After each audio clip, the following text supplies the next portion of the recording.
Cerita Karomah semasa hidup Gus Dur. Ia dikenal sebagai presiden, ulama, sekaligus tokoh pluralisme. Namun di balik itu, beredar kisah-kisah yang membuat banyak orang bertanya, benarkah Gus Dur memiliki keistimewaan yang melampaui nalar? Kisah tentang Kiai Haji Abdurrahman Wahid, atau yang akrab disapa Gus Dur, tidak hanya berhenti pada perannya sebagai Presiden keempat Indonesia atau tokoh besar Nahdlatul Ulama. Di tengah kiprah politik dan sosialnya, beredar pula berbagai cerita yang menggambarkan sisi spiritualnya. Kisah yang oleh banyak orang dikaitkan dengan karomah, yaitu keistimewaan yang diyakini diberikan oleh Allah kepada orang-orang saleh. Berbeda dengan konsep kanuragan, dalam arti kekuatan fisik, kisah-kisah tentang Gus Dur lebih sering dikaitkan dengan kemampuan batin dan kedalaman spiritual. Salah satu yang paling sering disebut adalah ilmu laduni, yakni pengetahuan yang diyakini datang langsung tanpa proses belajar biasa. Banyak yang merasa bahwa ucapan-ucapan Gus Dur kerap sulit dipahami pada awalnya, namun terbukti benar di kemudian hari. Dalam berbagai kesempatan, Gus Dur dikenal sering melontarkan pernyataan yang terdengar sederhana, bahkan terkesan santai. Namun seiring waktu, banyak orang melihat bahwa apa yang ia sampaikan memiliki makna yang dalam, bahkan terkadang dianggap sebagai bentuk prediksi terhadap peristiwa yang akan datang. Kisah lain yang sering diceritakan adalah saat ia menjabat sebagai presiden. Dalam sebuah rapat penting, Gus Dur disebut-sebut sempat tertidur. Namun ketika dibangunkan, ia mampu menjelaskan isi pembahasan secara rinci. Bagi sebagian orang, ini dianggap sebagai tanda ketajaman pikiran sekaligus keunikan cara beliau menyerap informasi. Selain itu, Gus Dur juga dikenal sangat gemar melakukan ziarah kubur. Banyak cerita yang beredar bahwa ia mampu menunjukkan lokasi makam tokoh-tokoh penting atau wali yang sebelumnya tidak diketahui secara pasti. Aktivitas ini semakin menguatkan pandangan sebagian masyarakat bahwa ia memiliki kedekatan spiritual yang tinggi. Salah satu kisah yang paling populer adalah cerita tentang kemampuannya berada di dua tempat sekaligus.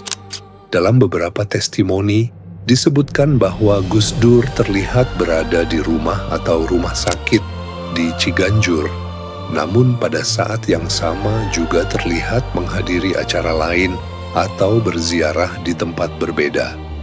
Cerita ini bahkan membuat pengawal dari Banser kebingungan karena laporan yang mereka terima menunjukkan keberadaan Gus Dur di dua lokasi dalam waktu yang bersamaan.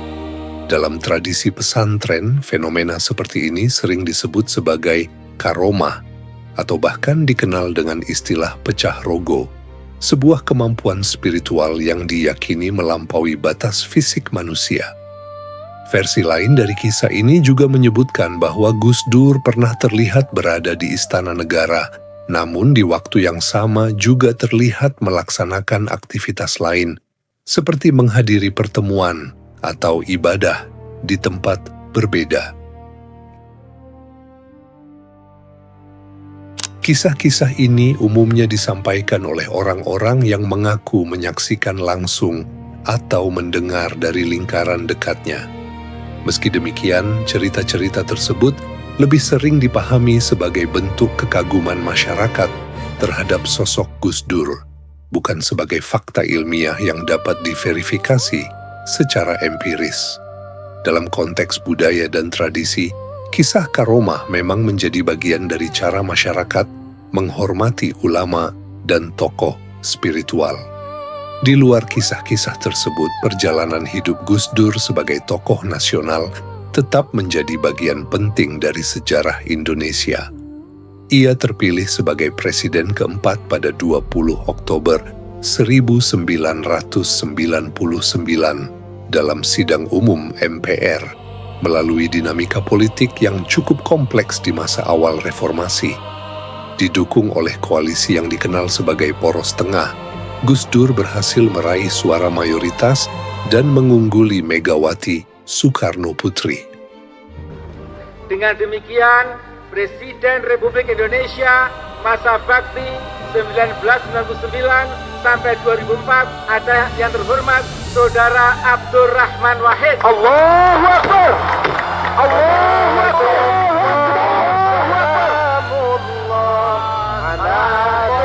Meski demikian, Megawati kemudian menjabat sebagai wakil presiden dalam pemerintahan yang dipimpin Gus Dur. Selama masa kepemimpinannya, Gus Dur dikenal sebagai sosok yang sederhana, humoris, dan berani mengambil keputusan. Ia kerap mengedepankan nilai pluralisme, toleransi, dan kemanusiaan di tengah situasi politik yang belum sepenuhnya stabil. Gaya kepemimpinannya yang santai, namun penuh makna, membuatnya dekat dengan berbagai kalangan. Ia juga dikenal tegas dalam menolak praktik nepotisme dan berusaha menjaga integritas dalam pemerintahan.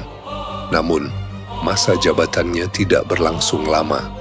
Pada 23 Juli 2001, melalui sidang istimewa EMPR, mandatnya dicabut dan posisinya digantikan oleh Megawati Soekarno Putri.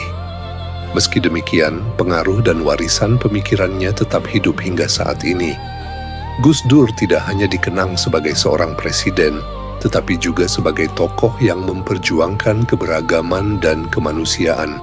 Sementara itu, kisah-kisah tentang karomahnya terus hidup di tengah masyarakat sebagai bagian dari narasi spiritual yang melekat pada sosoknya.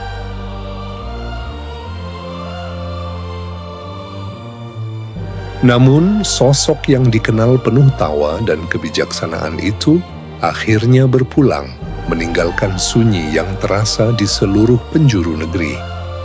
Presiden keempat Republik Indonesia, Abdurrahman Wahid atau yang akrab disapa Gus Dur, wafat pada 30 Desember 2009 pukul 18.45.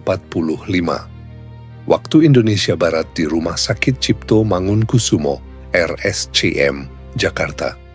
Ia meninggal dunia pada usia 69 tahun akibat komplikasi penyakit yang telah lama dideritanya, termasuk gangguan ginjal, jantung, dan diabetes.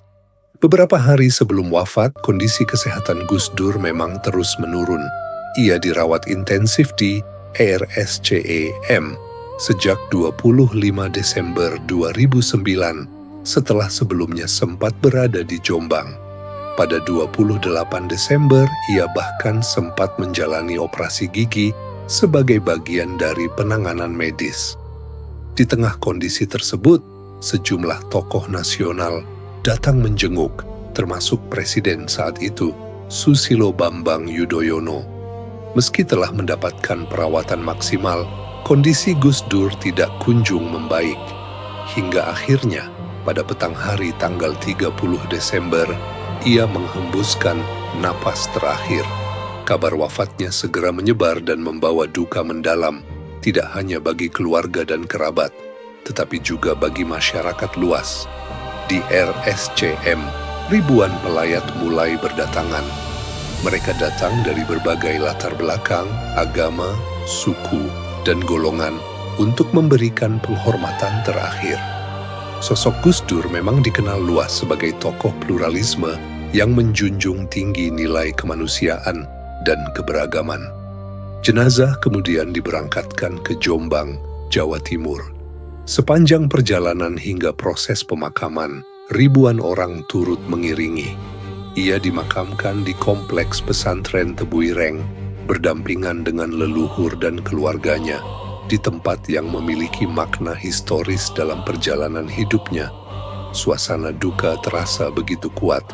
Tangis dan doa mengiringi kepergian sosok yang dikenal sederhana, humoris, namun tegas dalam prinsip. Bagi banyak orang, Gus Dur bukan sekadar mantan presiden, melainkan simbol persatuan di tengah perbedaan. Kepergiannya meninggalkan ruang kosong yang sulit tergantikan. Namun warisan nilai yang ia tanamkan tentang toleransi, kemanusiaan, dan keberanian menjaga keberagaman terus hidup dan menjadi pengingat bagi bangsa ini. Gus Dur telah tiada, tetapi jejak pemikirannya tetap abadi dalam perjalanan Indonesia. Pada akhirnya, terlepas dari benar atau tidaknya cerita-cerita tersebut, satu hal yang tidak bisa dipungkiri adalah besarnya pengaruh Gus Dur dalam berbagai aspek kehidupan, baik sebagai pemimpin, ulama, maupun figur yang menginspirasi banyak orang. Kisah-kisah itu menjadi cerminan bagaimana seorang tokoh dapat dikenang bukan hanya karena jabatan dan perannya, tetapi juga karena nilai, kepribadian, dan kesan mendalam yang ia tinggalkan di hati masyarakat. 11 permintaan resmi dari kepala-kepala negara untuk menengah-nengahi pertikaian mereka dengan negara-negara lain. Bahkan kumpulan-kumpulan negara pun banyak mengharapkan